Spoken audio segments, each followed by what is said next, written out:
You are listening to KXLU 88.9, broadcasting live from Loyola Marymount University. This is Gussie's Dream Corner. I'm Angus. Thank you so much for joining me today. I'm very excited to also be joined by Suzi Moon of Suzi Moon, the one and only Suzi Moon. Thank you so much for being here today. And Angus, thank you. Yeah, of course. Happy to have you. You gave me one rule, was to not swear, and the first thing that tried to come out of my mouth was a swear. Yeah, it was. I had to catch myself and pull back. You're good. You caught it. You caught it. Actually, thank you. Yeah. If you are gonna swear, do it sooner so I can. It's way easier for me to find and edit out. Sure. So yeah. No. Well, thanks for having me on the show. I'm stoked to be here. Of course, I'm stoked to have you here. We are I'm having you here just because it's, I like doing interviews all the time, but I think you were pointed in my direction because you just put out an EP called Animal that came out the first of this month, correct? That's true. Yeah, my second EP, Animal, came out on Pirates Press Records on April 1st. Woo! And we were actually in the middle of a tour with Teenage Bottle Rocket. Okay, for the release day. So we were up in like the Pacific Northwest area doing some shows with those guys. So it was really cool to celebrate the release while we were on the road. You work so hard and so long for something to come out, and then the day came, but there was also the excitement of playing a show and playing those songs live, so it's like, yay, it's out there in the world and we get to actually celebrate in person together. Yeah, that's great. Whereabouts I'm from Portland, so I'm just curious when you said Northwest, whereabouts? Well, we did play Portland. That was actually the first show of the tour. Oh, sick. Yeah, cool. We did Portland, Seattle, Spokane, and then Spokane, and then we went to Wyoming, which surprised me. We had 3 gigs in Wyoming because that's where Teenage Bottle Rocket are from. And those shows went off, dude. Really? I had never played out there before. I didn't know what to expect. We did Laramie, Rock Springs, and Casper, Wyoming. And those were some of the funnest shows I've ever played. Like, people were stoked and they were packed out. And all ages shows too.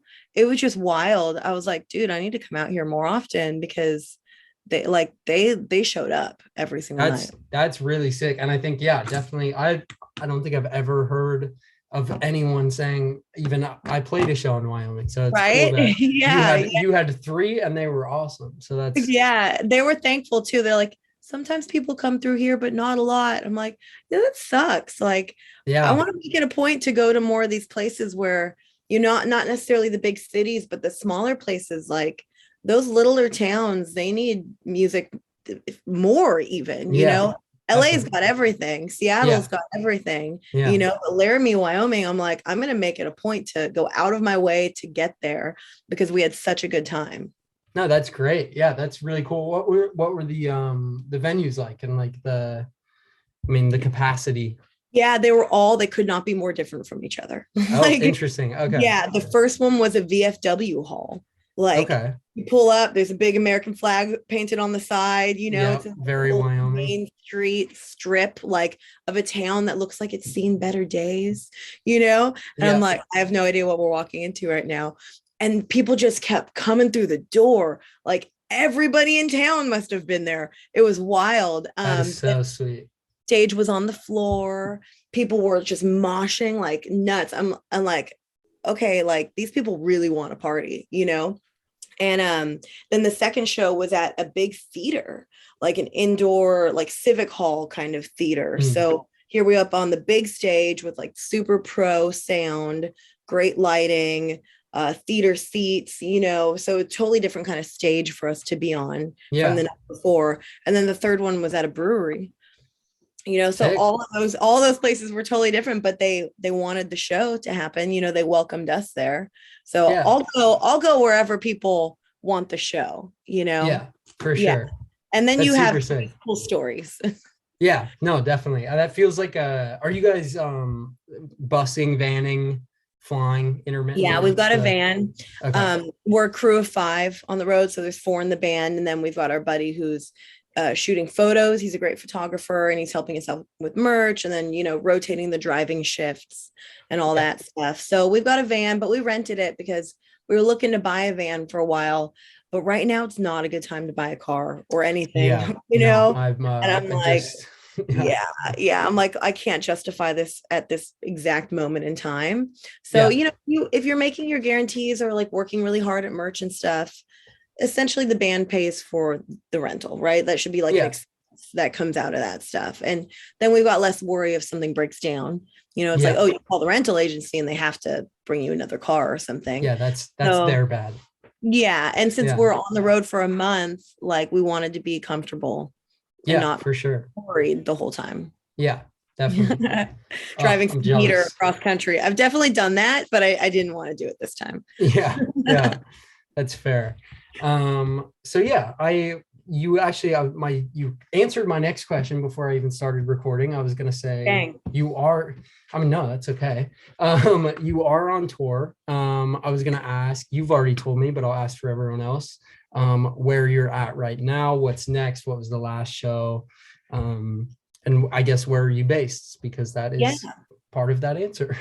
Well, I grew up in LA. Okay. Long Beach, California, actually, is where I Okay, spent awesome. my whole life. And I've been in the KXLU studios with Rob and Hillary, Liveation. I've Okay. done live sets with a band I had years ago. So I've got mad love for KXLU. I got one of the shirts when you guys did the last fundraiser.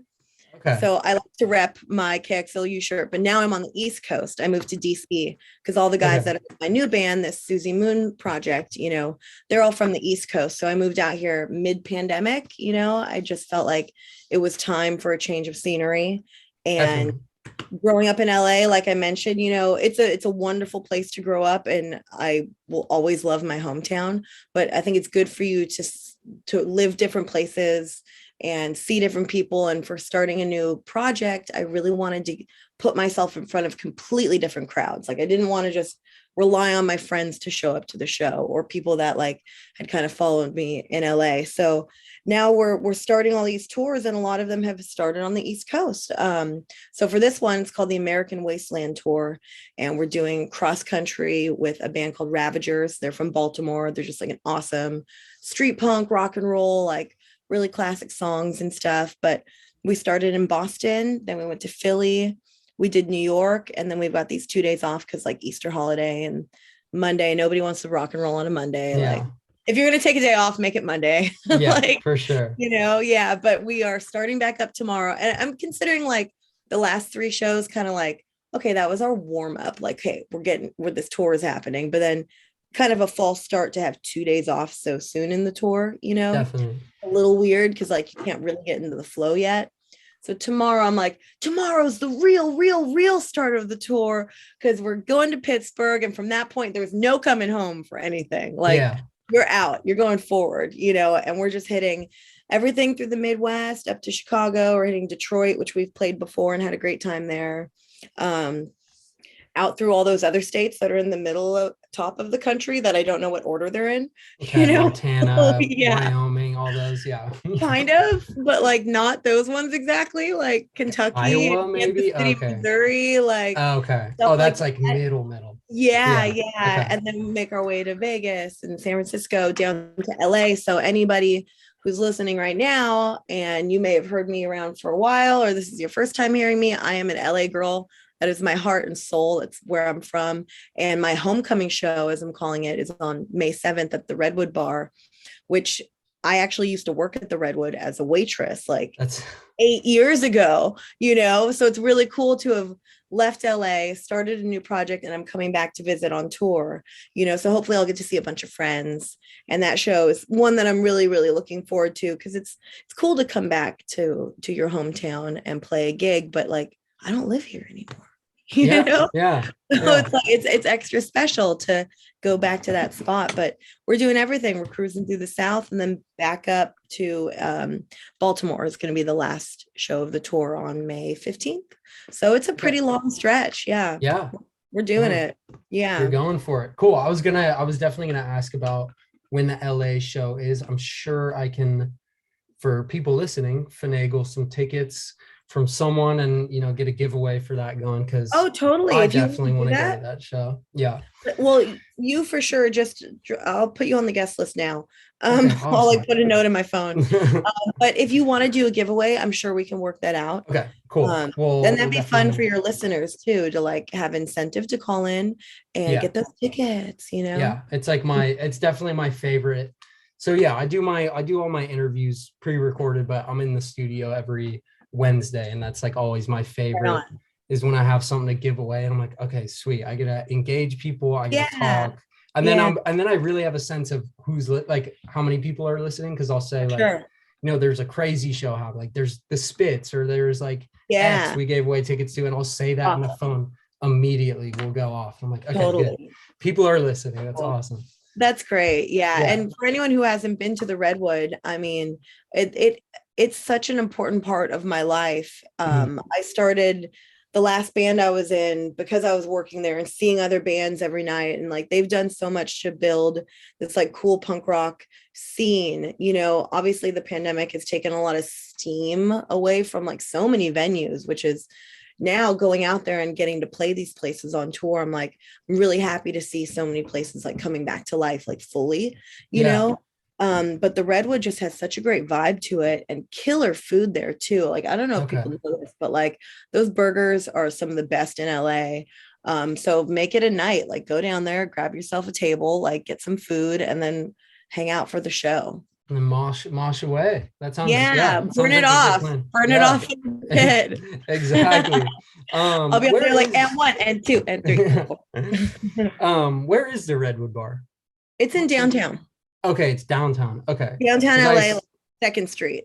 sweet. Okay. I definitely have to go, because I'm checking my, I'm a transplant, as they say. So For I'm sure. checking off my list. I've hit Alex's Bar, I've hit the Yeah. Shortstop, I think. Oh, Alex's Um, bar I was sneaking into when I was 15 yeah. years old. Yeah, Like, yeah, that's what I've heard. And yeah, that's down your way too, right? That's Long yeah. Beach. That's like the Long Beach scene. So like, Yeah. I would take my older sister's ID and be like, yeah, I'm totally her. Yeah, Like, that's easy. yeah. Yeah. But Redwood's great. It's second in Hill, so it's kind of by the Smell. I don't know if you've Okay. been to I Smell. have been It's at the in that smell. kind of area. Yeah, right there. Sweet. Awesome.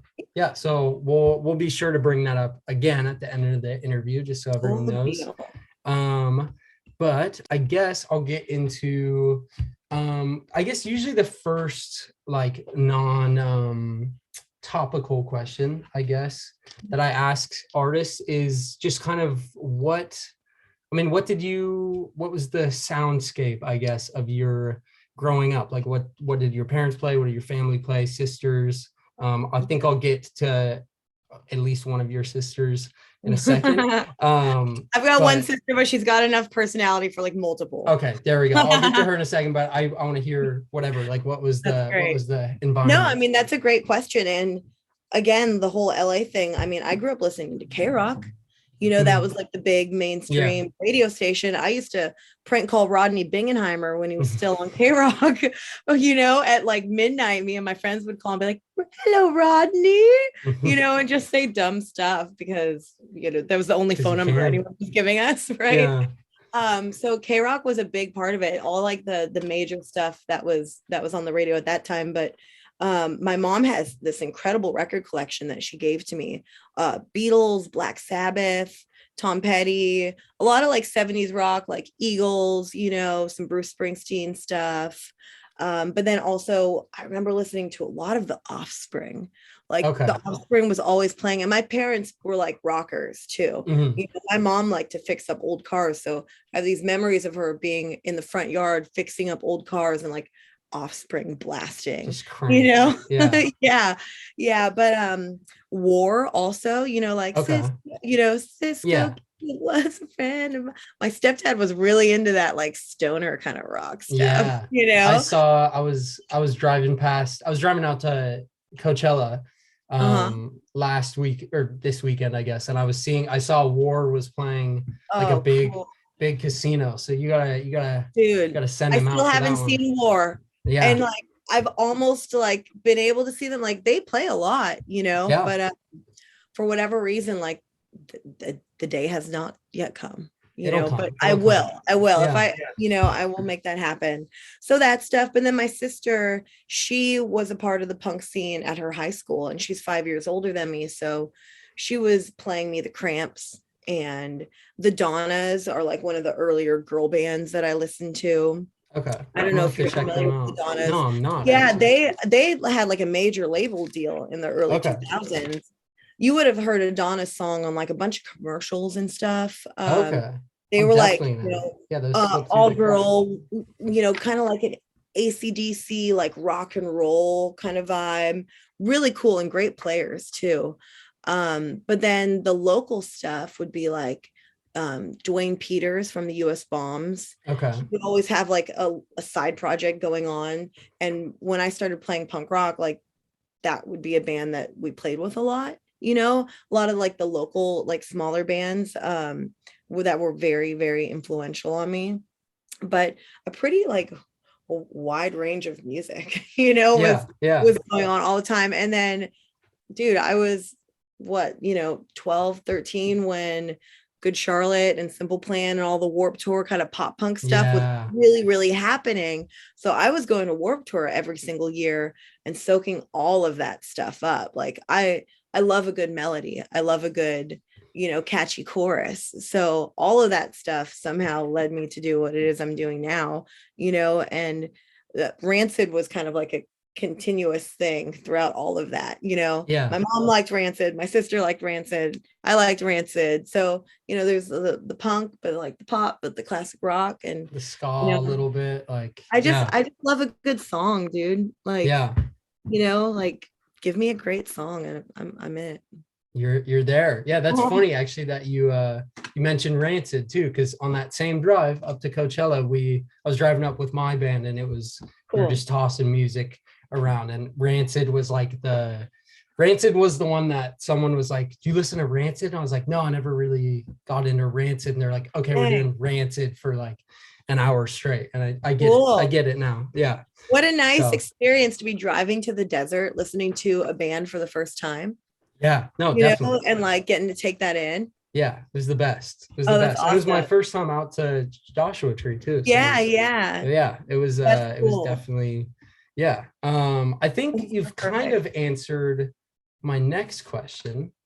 Dude, I'm just so psychic like that, man. Yeah, you're way ahead of me on all of these. I've never done an interview before. Really? No, I'm kidding. I was like, well, yeah. I'm sarcastic. Yeah. It takes me a second sometimes, but dude, that's okay. All good. No, I mean, I guess you did kind of answer my question with Warped Tour, but when you got into playing music, when you were like, okay, this is what I'm gonna do now, was it always punk? Did you start out more in that pop punk kind of Warped Tour thing, or did you go straight to what you're doing now? Yeah, well, my sister's really the one who got me playing music, my older sister, because she had a punk band, and she would take me to backyard shows, throw me in the pit, and so I was seeing like a lot of local bands just go off, and watching my older sister play music, and I'm like, oh, she's like the queen of my world, like I'm gonna do what my older sister does. And she's really the one that taught me how to play guitar. But even before I started playing guitar, I had been writing lyrics and writing little songs like in my head. And I think something that I do, and I've always done, it's just part of my songwriting style, is infuse a bit of the pop thing with like a punk spirit, because like I am a punk rocker, but like, again, the craft of a song, like a well crafted song, is very important to me. So trying to catchy, memorable, kind of epic stuff, like if you ever listened to Sugar Cult, but they're another one of those like pop punk bands from the early 2000s that I listened to a lot of. So, and they had that punk spirit, but it's very polished, like really well done pop punk, like with that edge to it, so trying to like toe the line in a way like that. So when it came to playing guitar, it was like, oh, now there's like this world of possibility, right? Because I've got like the tools I need to turn the song into something real. But even to this day, I mean, I'm still trying to be a better songwriter. Oh, And definitely. Yeah. you just experienced Rancid for the first time, I just kind of went through like more of like a Prince period, Okay. and like Yeah. not like I didn't listen to Prince or hear Prince before, but like really diving into Yeah. it, I love diving in. Yeah. yeah, and you can't force the dive. Like Yeah.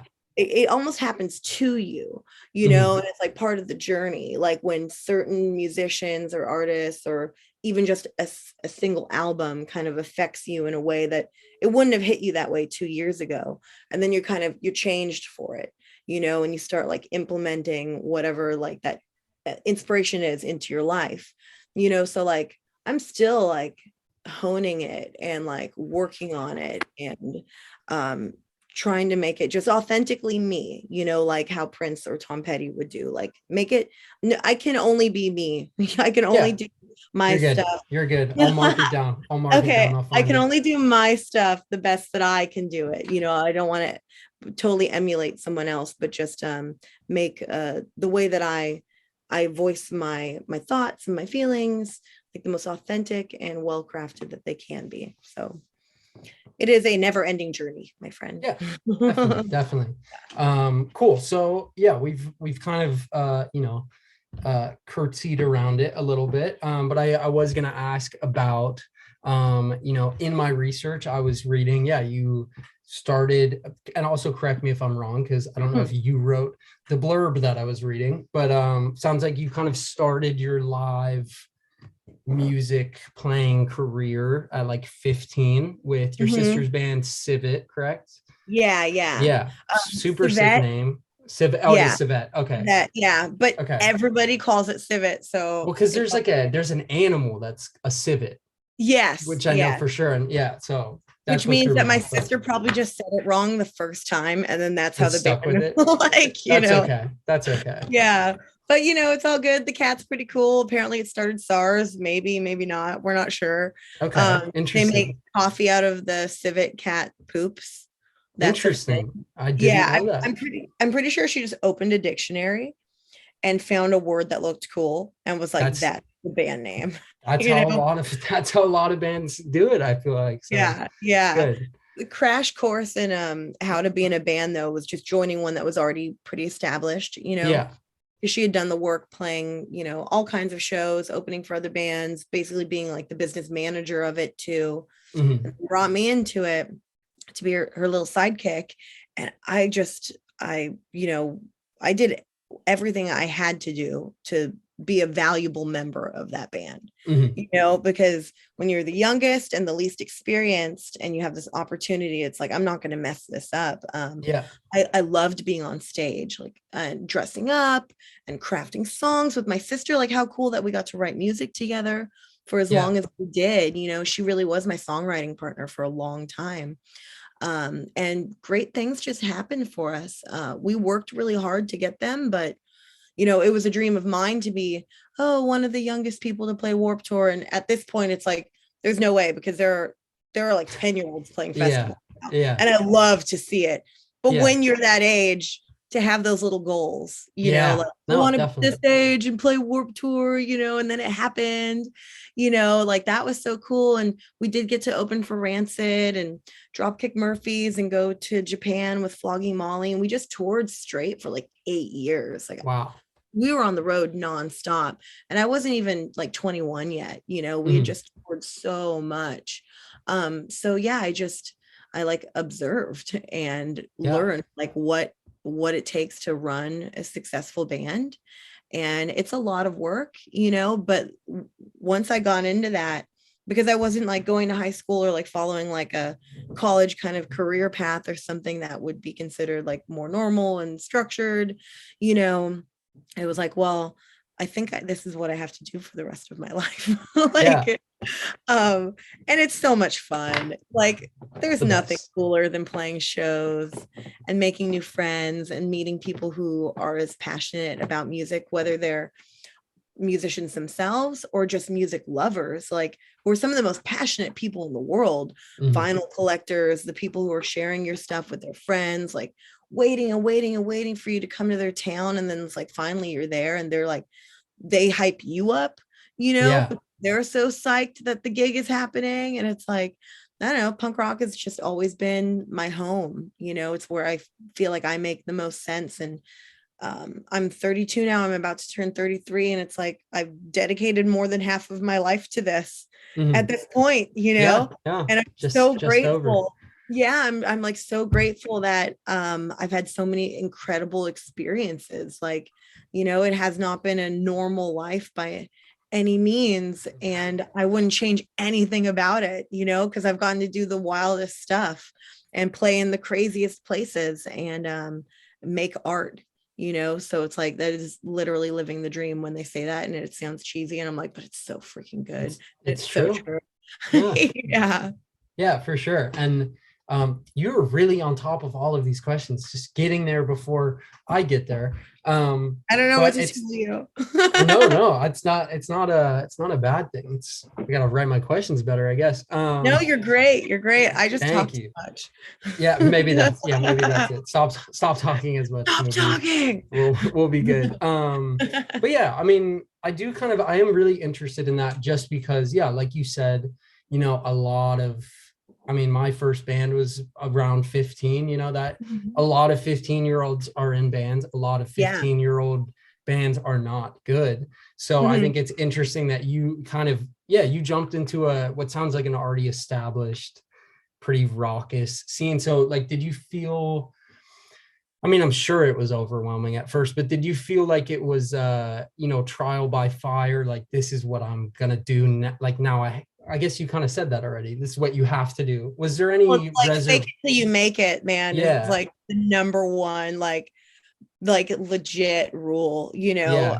sometimes, and still to this day, like, because the Suzi Moon solo project, like that is something I always knew I wanted to do, but was scared to do, because it takes a lot of confidence to put your face as like the main face. Yeah. And be like, okay, I'm the one you're gonna really not like or agree with if something is, things aren't always rosy, and putting yourself out there like as a solo artist is pretty intimidating. And still, there's an element of put on the confidence, and show up and do the job. But it is a job, and everyone, I'm so lucky that everyone in my band, please stop. Everyone in my band is so professional, and they take it seriously, and there's just, we're a little bit more older and experienced now. So like, we show up ready to go. But when I was 15, and I'd get confused about which cable went where, or if I didn't know how to tell the sound guy what my monitor mix should be, I'd be looking over at my sister like, help. Like, but still trying to look cool, because there's a lot of, like, older people around, and like, they know what they're doing. And I'm like, I don't know why I'm here, man. I'm here. So let's do this. But everything goes away once you start playing. And you would know that as a musician, like, the second you start playing and you're with your friends and you're making loud noises, and this is your song, you wrote this, you got an emotional attachment to it, then like the fear kind of like disappears, Definitely. So like, just keep playing shows. And I got better, and I'm still learning things to this day, and I will continue to learn things, I hope. Yeah. For sure. Do you still get nervous? That's something that I get a mixed reaction on. I was talking to, I don't know if you know Sweat. I do. They're my label mates. Oh, okay. Of course. Yeah. That's how I love Sweat. They're so cool. They're so cool. And their record kicks butt. So good. Yeah. I went to their show at the Shortstop. They handed me one. It's so good. But that's a Justin, great record for cleaning your room. Oh, true. I gotta get that. Yeah, I gotta get on that. Cleaning. Sorry, I did it again. You're good. I'm writing it down again. I got hyped on Sweat. I'm sorry. You're good. It's only 2. That's not bad. Sweat was worse, actually. So it's good. But yeah, Justin was saying he still gets nervous before shows. And I wonder if that's something that's, changed, or it's gone away completely, or what your vibe is on that. Oh, I absolutely get nervous before I go on stage. Yeah. But it's not like I'm afraid to get up there or something. Mhm. It's more like this like anxious bubble in my stomach, Yeah, it's like like it's excitement that your it body's is not reading. excitement, Right.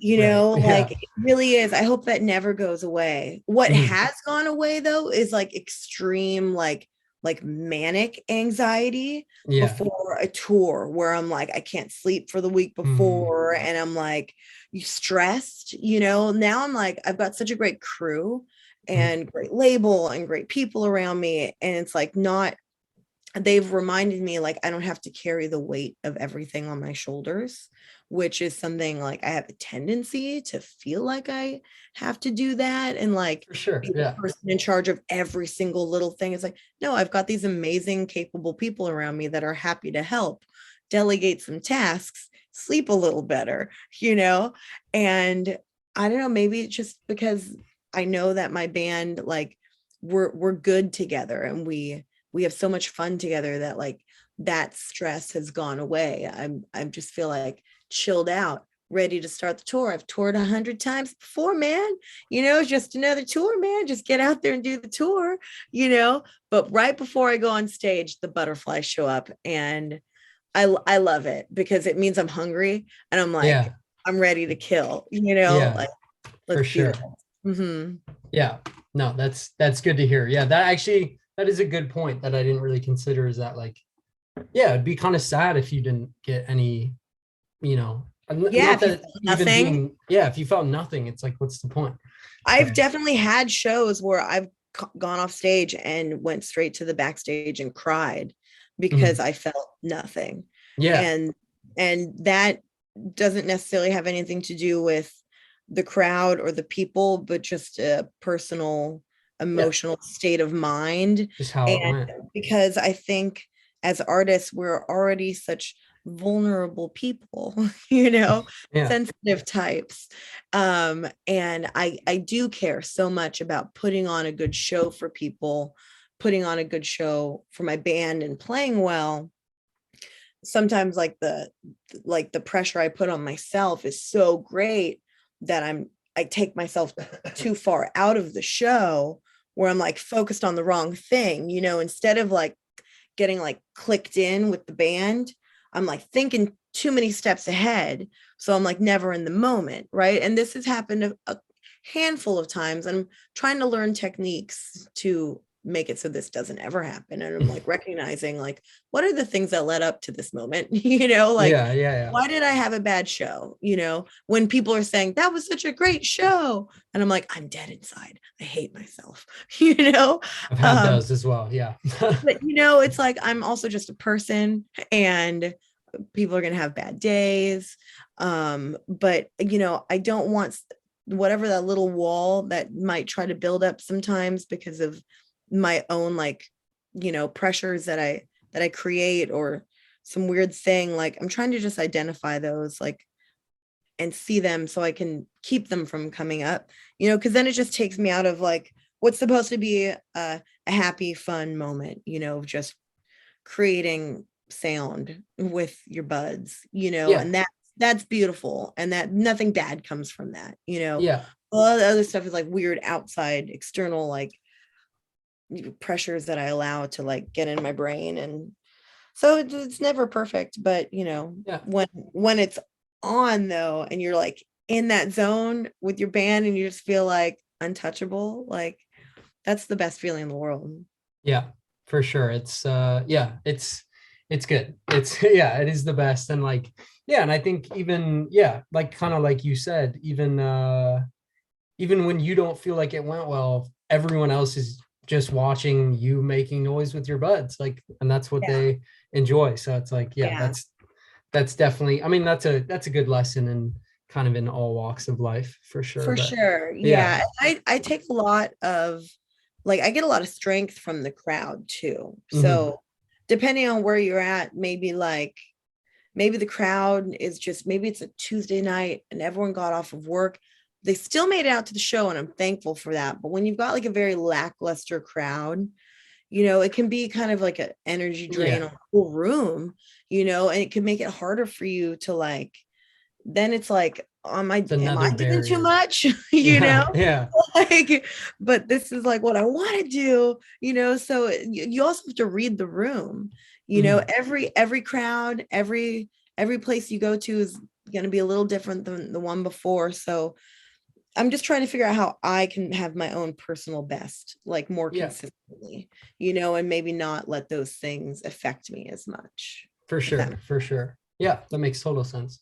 Okay, I'm gonna have to start wrapping up sooner than I would like to. No worries. Because no, this is yeah, I'm trying to keep it 30, 45 minutes. I got you. This is just a great conversation though. And next time you're back, I'll have more questions for you because I'm skipping some at the moment. All good. It would be great if we could pop in and see you in the flesh sometime.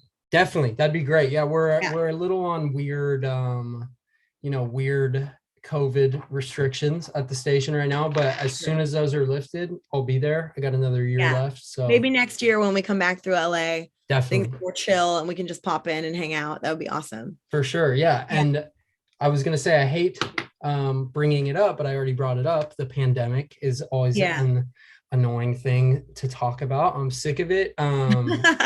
But Aren't we all? yeah, it's but it's got to be talked about sometimes. Just all of your, this project, this Suzi Moon project is, all of that has been at the very least released deep into the pandemic. It's not like it's not like it was planned. I mean, it might have been, but it was born from the fire. Yeah, exactly. Yeah. So, I mean, it could be a boring question. If you have a boring answer, that's so okay. But yeah, kind of how has that process gone with, I mean, obviously it's, it's harder to get to the studio. It's hard to do all these, it's harder to do everything essentially. So how has that, affected the music or the tone or just logistics even? For sure. No, I mean, all of that stuff is totally valid and every artist has had a different experience during the pandemic. I am a workaholic by nature. So the ability to be in front of people was taken away. It's like, okay, well, what can I pivot, and focus my energy on that's going to be productive because I need to feel productive. Like I wasn't going to just sit around.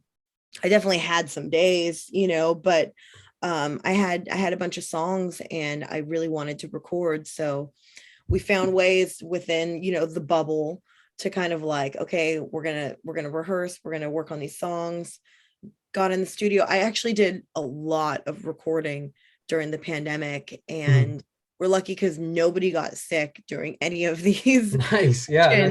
And not even on any of because we did some mini tours starting like last September. We're like, hey, dipping our toe back in, like 3 days here, 4 days here, knock on wood, nobody got sick during any of that stuff. Like I'm so grateful for that because it just would have been such a bummer, and then definitely. You feel a little bit of guilt too, being around other people and that stuff. But I also feel like if people want to be out there and they want to see music, like I will be there. I will totally show up, because I need it too.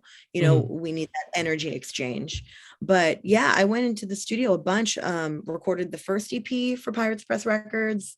They were like, let's get it out. I'm like, okay, this is crazy. Let's do it. But it gave me time to focus on the album artwork and, crafting the songs for the next EP and getting tight with my band, because I did do the move cross country. Yeah. So it's a new band as well. Yeah. It's a new band. We've been playing together for less than a year. And actually my first EP called The Shots was recorded back in LA with a different drummer. Same guitar player who's playing with me now, Drew Champion. But it was recorded like kind of like haphazardly, like okay, I've got these songs, I'm gonna record them, not really sure what's gonna happen. And then Pirates Press Records was like, you want to put something out? I was like, oh well, I actually recorded this EP, so here you go. So that was nice, And then I moved and then I got my band and then we went in and we did the Animal EP because I had these other songs and it was like, well, touring isn't quite back yet, and let's do something else creative, so that worked out nicely. And then I also have a full-length album that is done, and it's being mixed and mastered right now, so that'll be Awesome. my third release that was born out of the pandemic. Yeah. But no, I just made a lot of music videos, and some of them were just totally DIY, me with one other person, keep it like really small, really low Mhm. budget, Yeah. just anything I Safe. could do, just to stay creative though, and like not go crazy, because I have to be making art, or Yeah. else I will die. Yeah. So yeah, I feel like I use that time wisely, but I'm so thankful that it feels like they're turning, and I just want to be out there. I want to meet people and be in front of people and share that stuff, because you can write and record all you want, but there's something about a live show that nothing compares to. Definitely, definitely. And yeah, I was gonna say, or I ask, I suppose, you are back, you are doing tours. It is, more or less, it's a It's significantly, on, baby. It's on. it's on. Essentially, it's on, is what I'm trying Yeah. to say. You know what? I have to give myself props really quick, because Okay, go for it. I Let's hear I it. started planning this cross country tour last July, in Okay, hope that by the time April came around, we would be, because you started hearing rumors like, oh, clubs it's are coming already back. booked up for a year. Those dates aren't going to be open. I was like, hold those dates, get those dates. Like, let's book the tour. God willing, we will be able to do the tour. And the time has come and the tour is happening. I'm just like, thank you, past Suzi, for like planning a little bit and having some faith that things were going to work out. I'm just really glad that they did. We would have postponed if we had to, but Yeah, like of course. having like the vision to like, let's just go out there and do it, if we can do it. And now it's finally here and it's actually happening. It's like, whew, okay. Like, just really stoked that all of that worked out the way it did. Yeah, for sure. Yeah, props to past Susie. So yeah, obviously there's the relief of you pulled it off so Yeah. far. Again, knock on wood, but I think it's gone great. It's been good so Has far. Do you feel like the energy, like my assumption is the energy is up, maybe past what it's usually at, but have you felt any kind of shift in the energy at shows? Do you sense that people are like hungry to get back out there, get going to shows, or is it Oh yeah. weird, eerie, like what's going on? No, 100%. I think people are more stoked than ever. Yeah. And I think for everyone who's a part of the music community, that like gratitude that we can go back to that thing we love that gives us all so much life and energy, and you get off of work, you go to a show and like you feel good, and we didn't have that for so long. I'm seeing people just like, they're coming up, they're saying thank you, like they're so stoked. They're like, we're going to tell our friends in this city, in this city, in this city, like everybody needs to go out. Everybody Yeah, needs to go and have an it's been too experience, long. Yeah. So I'm seeing people like really stoked on this. And again, like the show that's coming up in LA on May 7th, I know that LA has had a really hard time with the Mhm. pandemic, and it's just such a dense city with so many people that it's different than Laramie, Wyoming, Yeah. and like I get that, but for a city that has had access to so many shows for so long, to be denied that, I'm hoping that LA is just like, they're hungrier than anybody else, because it's Well, like, yeah. give us back our shows. Yeah, we'll be hungry when you show up for sure. Right on. So yeah, I guess we'll kind of start to wrap up, but I want to get all the, plug you as much as I can. Thank you. Yeah, you are playing Redwood Bar, correct? Yeah. Redwood Bar, Redwood Bar. downtown, May 7th. That's the LA show. If you want to give a shout out kind of for the other shows, because we do have non-LA listeners, just in case Yeah, anyone's totally. tuning in. Yeah, well, the American Wasteland tour is Suzi Moon and Ravagers. It's a co-headlining tour. So every night we're switching off who's like doing the longer set and That's sick. closing out the show. It's really cool because we're fans of each other. Mhm. We wanted to go on the road together. So like how fun that we get to go out with a band that we love so much. We get to watch them every night, you know? Yeah.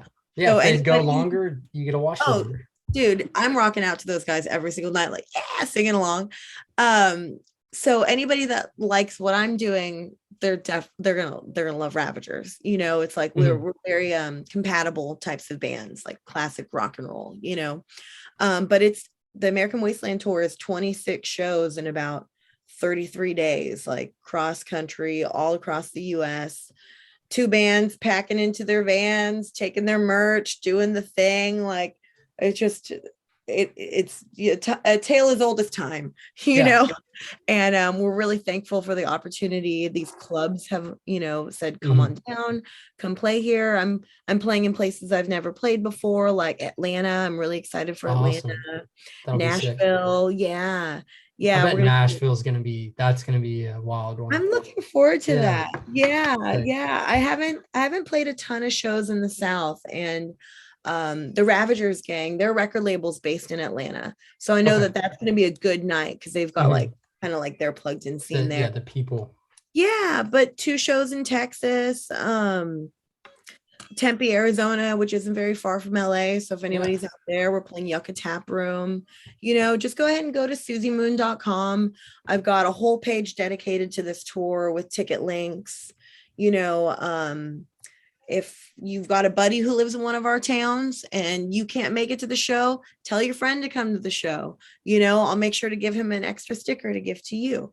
You know, just I want everybody to have a good time. And my show is about like leaving the bad stuff of the day at home or wherever, check it at the freaking door, and just come in and like have a nice experience with other people and forget about it for a minute, forget about all your troubles, you know, just have a good freaking time.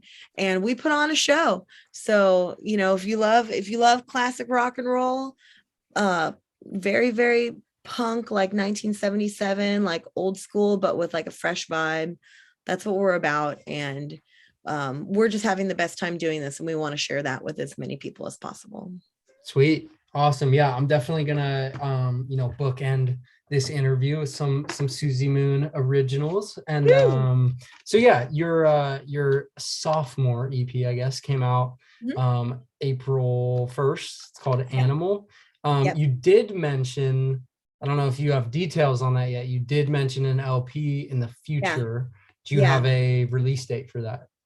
There's More or not a less. release date yet. Okay. We're talking about early fall. Okay. Yeah. Cool. End of the So summer. end of the summer, early fall. It's a 10-song LP called Dumb and in Love. It's a great And title. thank you. A lot of those songs are songs that are in our set live. Because you know we've got the two EPs out. That's only 6 songs. We play a lot more songs than that live. So if you come to the show, you're going to get a sneak preview of what's going to be on the full length. And the Dumb and in Love record, I'm very proud of, and I think most musicians feel that way, you know, about crafting a full album. You know, it's like this very complete thing, and it tells its story. You know, and growing up in Long Beach, like this is kind of my love letter to California. It's Mhm. a very Southern California punk rock sounding record with geez, it goes from kind of like dirty surf punk to like, you know, kind of like this like, well, obviously the Ramones are not an LA band, but Yeah. that spirit Mhm. of like, you know, I don't know if So anyone like listens to doo-wop like, kind of. yeah, kind of like that, Yeah. but like you know, if anyone listens to like TSOL or Social Mhm. Distortion, like there's a little bit of that in there, but then it's very me too. And anyone who's followed me, this project or my previous projects, and is familiar with like my type of songwriting, like it's a classic Suzi Moon thing. And I'm really, really proud of it. So when that comes out, it's gonna be awesome. I'm super stoked. Okay, sick. I'm definitely looking forward to that. I think I'm gonna stop recording in just a second. We'll, Okie say dokie. our real goodbyes. But as for right now, I was just joined by Suzi Moon of Suzi Moon, the Suzi Moon, That's and me. Yep, like I said a few times, like we've both said, you're playing May 7th in LA at the Redwood Bar, and definitely check out her EP, Animal. Yeah. And that's the interview. Thank you so much for joining me. Thank you for having me. This has been really fun. Thanks. Sweet.